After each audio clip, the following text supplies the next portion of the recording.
All right, team. How's things? Thank you for your time. Thank you for listening. It's LVD Sport Rankings time. It's moderately early in the month, which means we're going to do the top 20 of the heavyweights in reverse order with a brief piece of detail on each fighter as we go along. These are in my opinion, of course, nobody else's. And we're going to start off just telling you that we have one new entry this month. One fighter has fell off the rankings, and that fighter is Dillian Whyte. Congrats to him. It takes one hell of an effort to go from number 10 last month to falling out.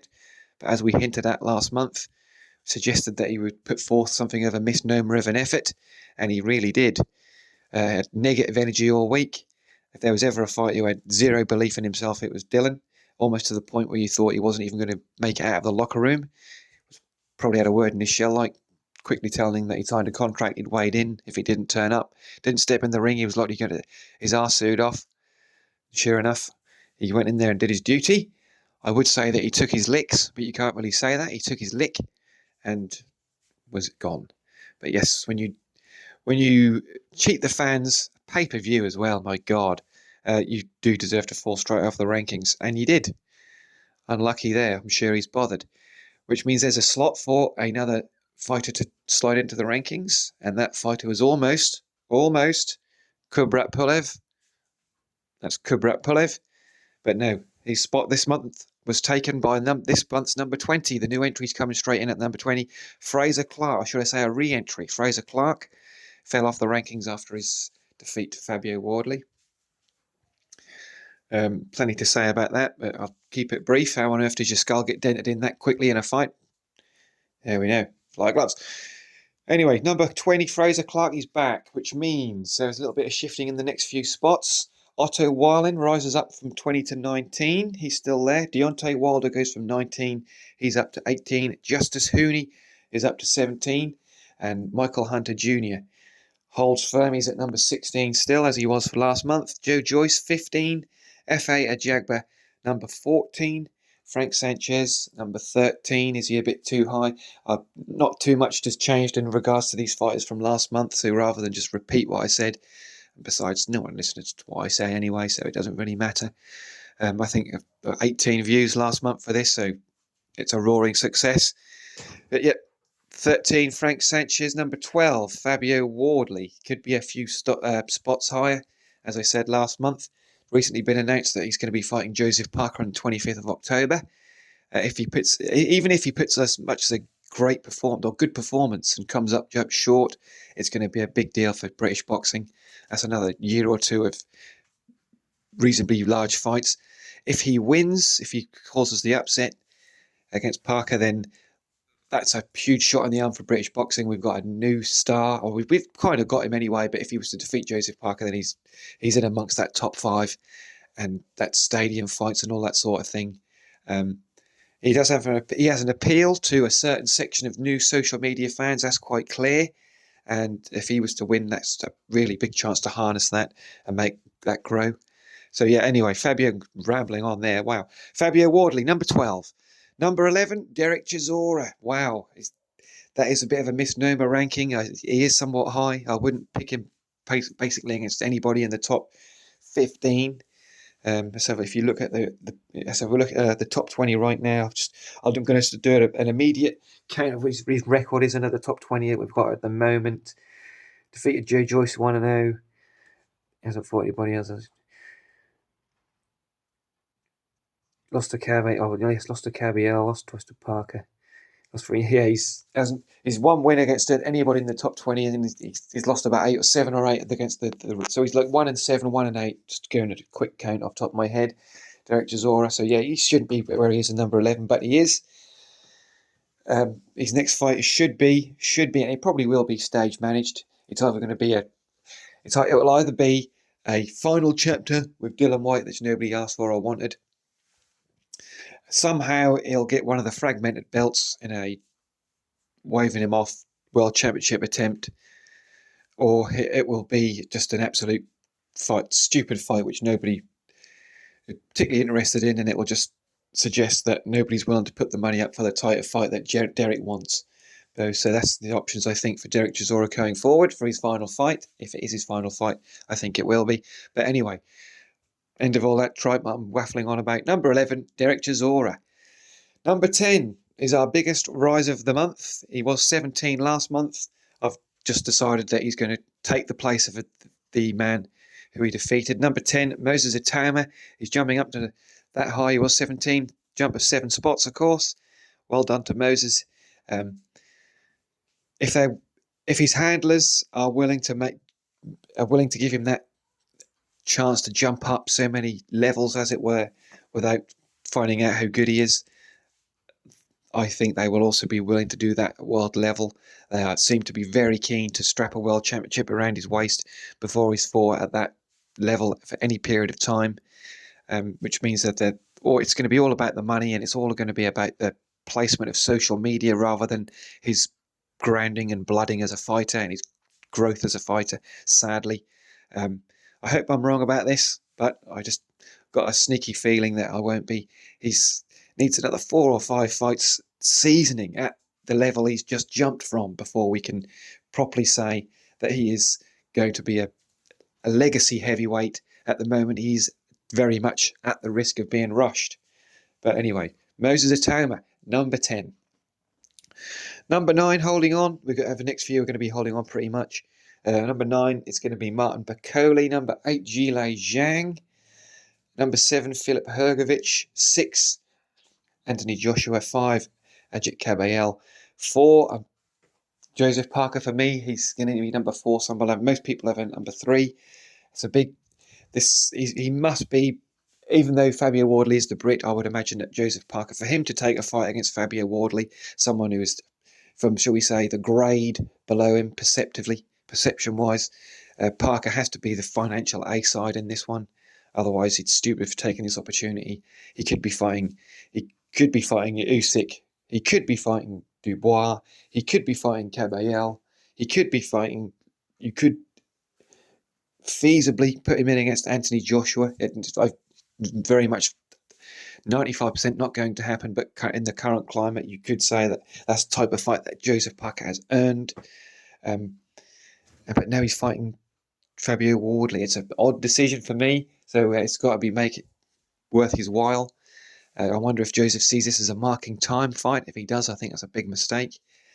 But also suggests that what's Alexander Usyk going to be doing? You'd have thought if there was any fight that Joseph Parker was going to be taking for next, if you were going to ask me, I would have said it was either going to be Alexander Usyk, or depending on where Daniel Dubois is in his career, I would have thought Parker Dubois would have been a great fight to make right about now.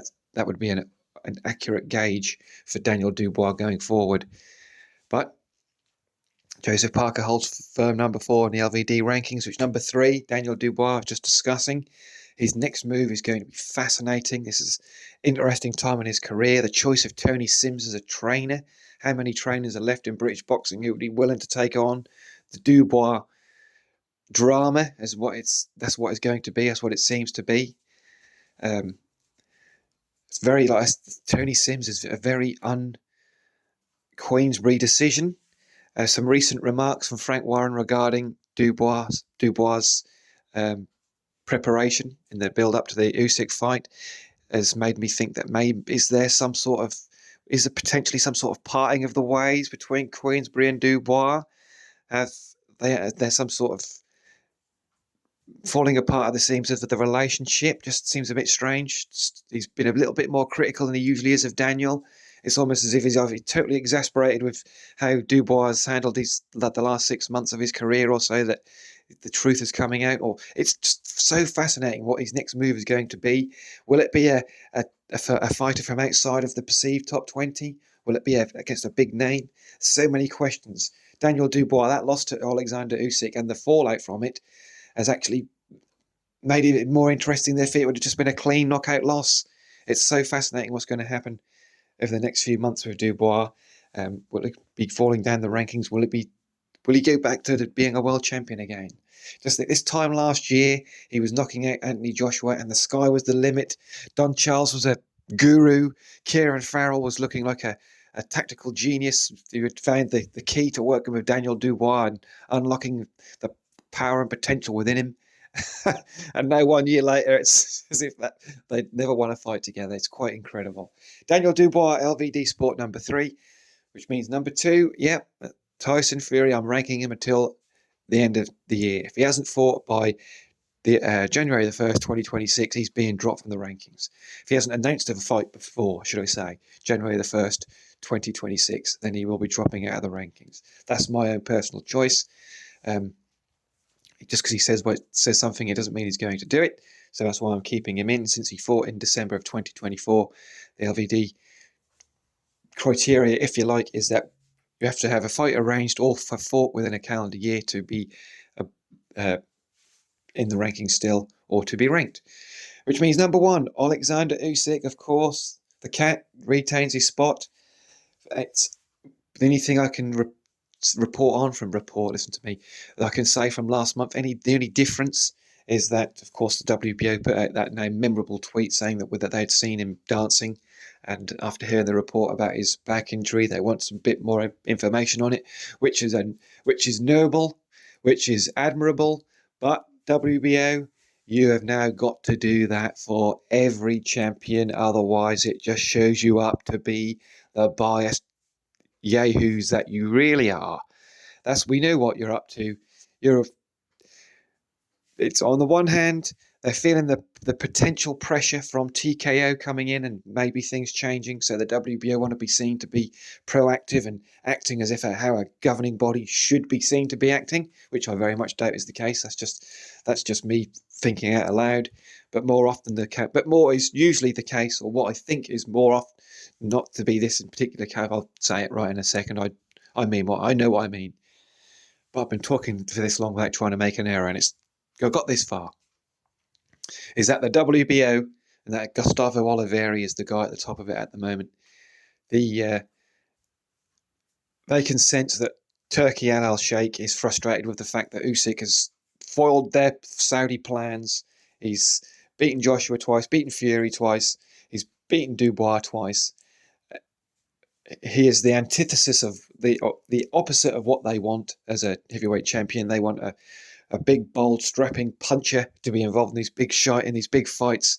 Alexander Usyk is the opposite of that. He's a cat. He goes one way, you go the other. He foils. He always has the answer. He's a laughing, grinning. He's the opposite of what they want to project as the heavyweight champion of the world almost. And it's gone from being a celebration to his skills to they are fed up with him now and they want him out of the way, and they're trying to find any way to do it. And so now the WBO are now and they're monitoring his social media to find an excuse to strip him of the belt so they can get the belts moving around again with fighters not involving Alexander Usyk. It's disgusting. It's absolutely disgusting. And if I was Usyk, on one hand I'd retire and just say, fuck you cheating bastards, I'm out. But he's earned the right to do what he wants. Just think of how the WBC have for example, just off the top of my head, Tyson Fury, when he went those belts, just held them hostage for so long, and there was none of this pressure that there is on Usyk. And it's not as if he fought like 6 months ago, he fought weeks ago, and they're treating him the way they are. It's disgusting. But if anybody's listening to this, you have done extraordinarily well. I know I say this quite often, but my word goodness. Just one person's opinion. Alexander Usyk is number 1 heavyweight in the world and will be so until someone can beat him in the ring or until he announces that that's it for him. Whatever he does, it doesn't matter. He is the man and will be the man for the time being. Joseph Parker has earned the fight, but whether or not he takes it or not, I don't know. Kabayel will be fascinating. Who's it going to be? It doesn't matter. I don't think it'll be Moses Utama. Whoever it is has got to beat him to get that number 1 spot.